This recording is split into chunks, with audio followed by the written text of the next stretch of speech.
Tatlong lalaking patay matapos daw makipaggabulan at barilan sa mga pulis sa Tanay Rizal. Ang krimen nila, pagnanakaw raw ng mga manok na panabong.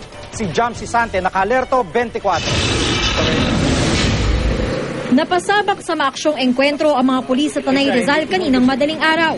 Ang mga tinugis nila, meron daw dinukot, pero hindi raw tao, kundi mga manok.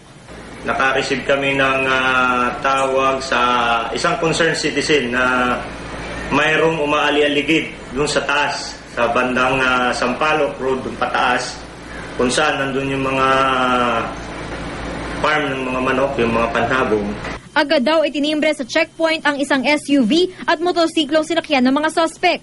Nang dumaan at hindi raw tumigil sa checkpoint, doon na raw nagkahabulan at nagkaputukan. Tatlong suspect sa manok napping ang patay. Ang isa, kinilalang si Teo Mario Peralta na taga-Angono Rizal. Ang dalawa, hindi pa kilala. Nakatakas naman ang dalawang nakamotorsiklo. Tatlong .38 caliber pistol ang na-recover mula sa mga suspect, pati na rin ang tatlong ninakaw nilang manok. Jam Sisante, naka-alerto 24.